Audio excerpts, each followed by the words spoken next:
Ladies and gentlemen, hello. My name is Eric Levine, and this week it is my pleasure and privilege to welcome you aboard the newest flagship in the Beneteau motor yacht line. A veritable castle in the water whose autonomy, range, livability, and timeless style will unlock the adventures that you've been dreaming about for so long.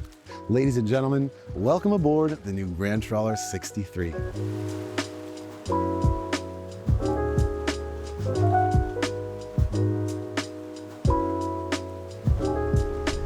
It's pretty cool because this week we're going to do what this boat was meant to do, which is a long, comfortable cruise. In this case, we left Långfärdslyx, Italy, near Venice, where the boat was built, down the coast of Croatia, around the heel of Italy, through the Strait of Messina, all the way to Rome, and across to Bastia, Corsica, where we are today. We'll spend a few days here talking about what makes this boat so remarkable, and then we'll take her over to the French Riviera and deliver her to her happy new owner.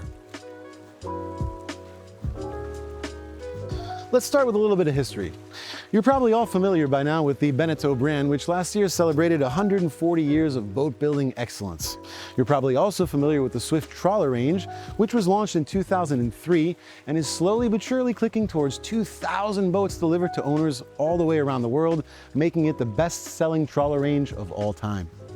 Today, the range spans 5 boats, from the exciting new Swift Trawler 37 to the flagship, the Grand Trawler 63, the longest, widest, heaviest, and most spacious boat the brand has ever built. It replaces the Grand Trawler 62 by bringing modern technology, modern styling, upgraded build practices and materials, and a myriad of other small innovations, all the while keeping that trawler DNA that's made it so successful.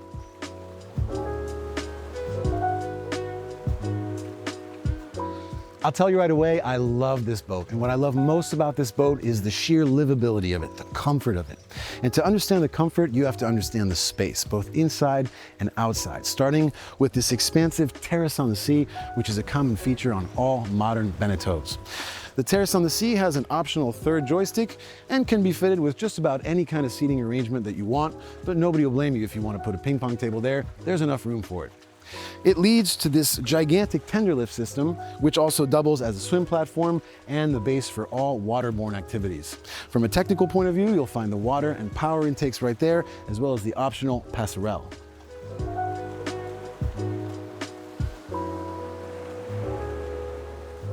The feeling of space continues along these lovely, wide, teak-covered side decks that also feel very, very safe. On the port side of the boat, you have quick and convenient access to the galley, and here on the starboard side of the boat, you have quick and convenient access to the lower helm. Despite its size, this boat was designed to be double-handed, and it's actually kind of useful to be able to pop away from the lower helm, adjust a line, grab a fender, or wave goodbye to the fuel dock attendants. You won't have to do much of that, but we'll get to that subject a little bit later. This is also a great place to come at night, double check what's on the horizon, or take a nice look at the stars. I like to think that if the aft section of the boat is the terrace on the sea, this is the balcony on the sea. You're so high above the water, you really feel like you're the master of the marina, the master of the surroundings. Here, you're gonna find one of the easiest and most practical anchor setups that I've ever seen on any boat, ample storage everywhere, and a lounge setup that's going to strike a debate amongst your family and friends. What is the best seat in the house? This is a strong contender, but there is fierce competition coming from the flybridge. Let's take a quick moment now and go to the heart of the ship and check out the engine room.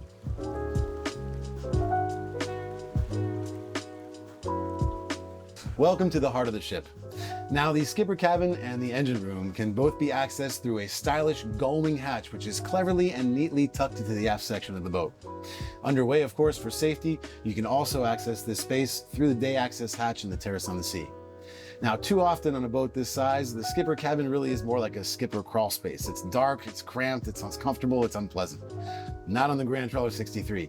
As you can see, this beautiful cabin has tons of room, tons of storage, a great L-shaped setup with 2 beds that are big enough even for a guy like me.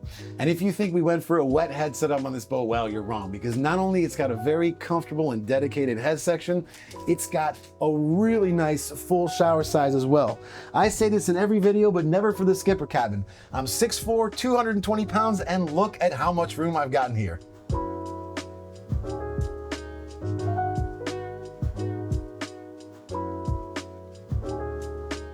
The engine room is huge. It's big enough to have an echo, though of course it's been extensively soundproofed. You do need a lot of space though to accommodate these workhorses. Twin MAN i6 730 diesels with straight shafts, which have the best power to weight ratio on the market. And combined with these fuel tanks, it allows the Grand Trawler 63 to have one of the best ranges on the market today. More than 1,000 nautical miles at 9 knots with a 10% fuel reserve, which is more than twice some of our competitors. This is what I mean when I tell people that you're not going to be seeing your fuel dock attendant much.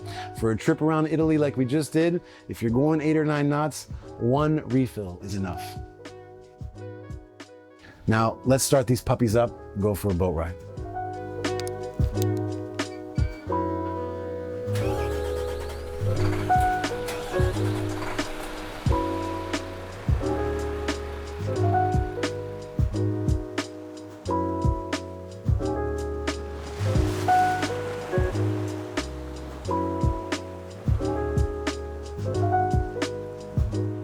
Well, we've just rounded the northern tip of the island of Corsica, and the boat is behaving beautifully and very happily here at a cruising speed of 9 knots.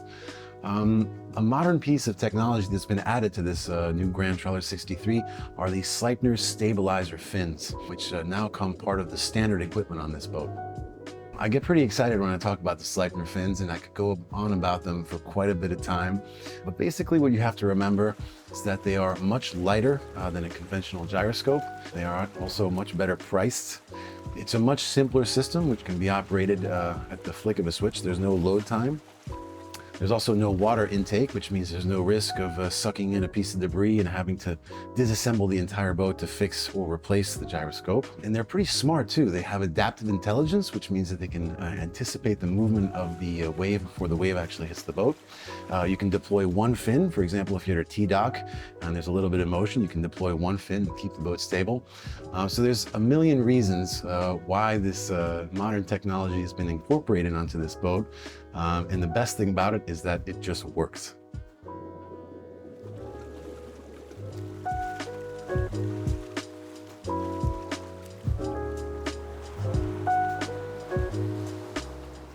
So we're a few miles away from our destination here, which is the port of Saint-Florent. And it provides a good time to just talk about this flybridge very quickly.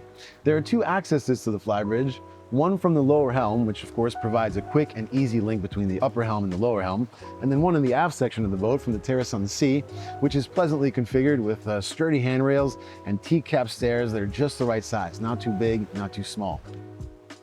When you get up to the flybridge, the size of the flybridge hits you like a hammer. I mean, I like to make the joke that you could probably land an airplane here. And once you're past the initial shock of the actual size of the flybridge, you start to look around and you think, this is actually really, really well laid out. You have this wonderful helm station here with perfect ergonomics, a great place to discover an anchorage or a harbor. And then you have miles of seating everywhere across the flybridge, including this lovely romantic nook just forward of the helm where I like to sit and watch the sunset. Let's take a look back here. The midsection of the flybridge is a great place to entertain, but also to eat. You have this gigantic table that's large enough to comfortably sit 8 people. And just across from it on the starboard side, you have this lovely work surface, which is the best bar I've ever seen.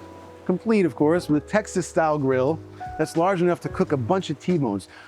On too many boats, you see a grill like this, and it's just big enough for 4 shrimp. This thing, it really can feed a whole crew with enough leftovers for the next day. You have an optional fridge, ice maker, but of course, these kinds of areas can be customized just any which way you want.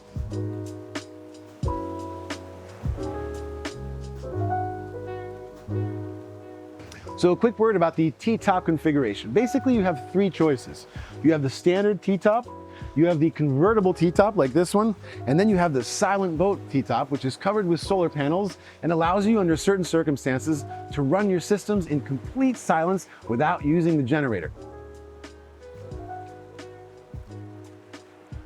And then you get to the aft section of the flybridge, which is a space for you to define. Would you like to use it as seating? Good idea. You want to use it as kayak or paddleboard storage? Great idea.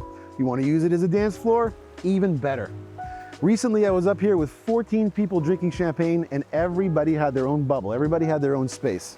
This is what I mean when I say that to understand the comfort on this boat, you have to understand the space that it offers.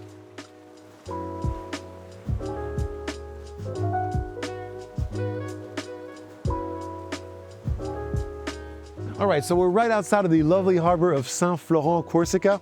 We're gonna pop in there, probably get a bit of lunch and a few supplies. It's about 8 knots of wind, a little bit of tide action, and while we're waiting outside of the harbor, I wanna show you something really cool about the steering system of the boat. Let's go check it out.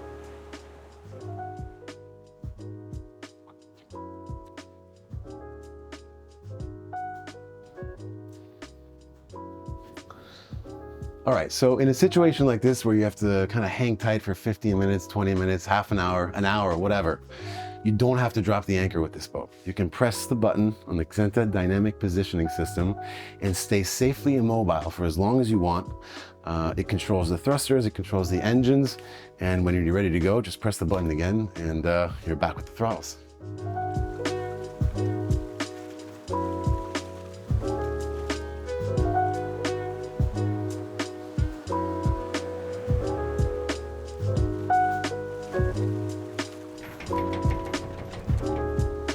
There's something immediately obvious about the interior arrangements on this boat, and that is the knowledge of experience, 141 years to be exact. You have more than 30 square meters of space here, and it's all perfectly arranged, from the general layout down to the smallest details like these running handholds, like the tableware storage, or like the studied comfort of these deliciously plush seats. The comfort and space that I keep talking about over and over extends to the galley, which is a wonderful workspace to cook meals for crews big and small. Of course, you have large surfaces, storage everywhere, and a key feature is the fact that it's centrally located. Are you bringing coffee to the helm? Are you bringing champagne to the bow? Are you bringing water to the flybridge? Well, you're just a few steps away from all of those places. Now let's go take a look below. So this boat is available in a 3-cabin, 3-head configuration or a 4-cabin, 3-head configuration. In the 4-cabin configuration, this forward section of the boat becomes the master stateroom, and believe me when I tell you, it is a lovely, lovely place to be. It's got this huge walk-around bed, these large expansive windows that provide tons of natural light and ventilation. This being a swift trawler, it's got storage everywhere, and then the last nice touch is this lovely carpet that's just as soft as a chinchilla. The windows in particular are really, really great. The other day, some dolphins came to join us to play with the bow wave, and we were all here checking it out. It was an extraordinary moment.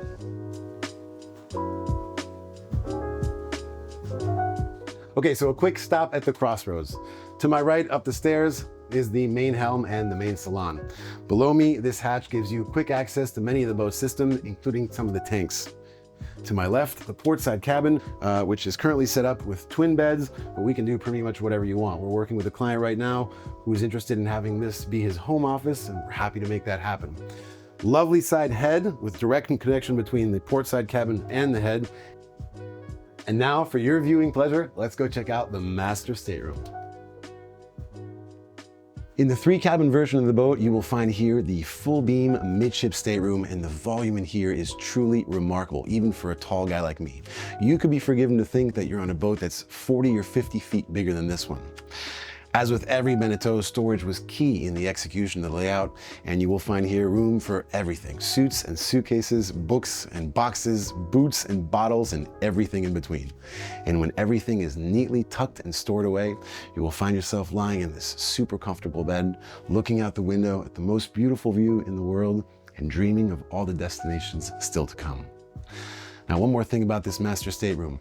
Right now, I've got the aircon going, I've got the Sleipner fins going, I've got the genset going, and listen. The master head is pretty self-explanatory. It's big, it's beautiful, it's comfortable. All I'll say is you will never find yourself missing home.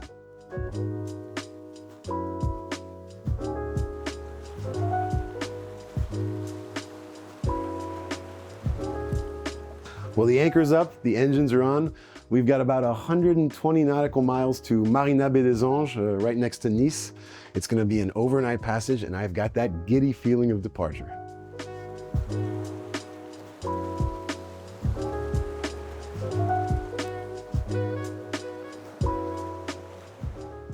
All right, folks, well, we are underway, and you will notice that I'm not speaking very loud, because I don't have to speak very loud, because this is a very, very quiet place. I could call my mother right now, and she would not know But I'm heading from northern Corsica to the south of France, going nearly 9 knots and admiring a beautiful sliver of moonlight on the port side of the boat. This entirely redesigned helm station here has perfect ergonomics. Everything is where it should be, the tip of your fingertips, and the 3 floating MFDs provide me with all the information I need to safely get from point A to point B. The captain chairs are extraordinarily comfortable, which is a good thing because you're going to be spending a lot of time sitting right here. And speaking of sitting, I was talking a little bit earlier about the debate, which is the best seat in the house. Well, for me, it's not on the flybridge, it's not on the bow. For me, the best seat in the house is right here, this day bed. Very plush, very comfortable. Lovely place to sit and watch the ocean go by, read a book, watch the moonrise. But most importantly, it's a great place to keep the captain company as you're navigating from one point to the other. All in all, this helm station is one of my favorite features on this boat. It really just works.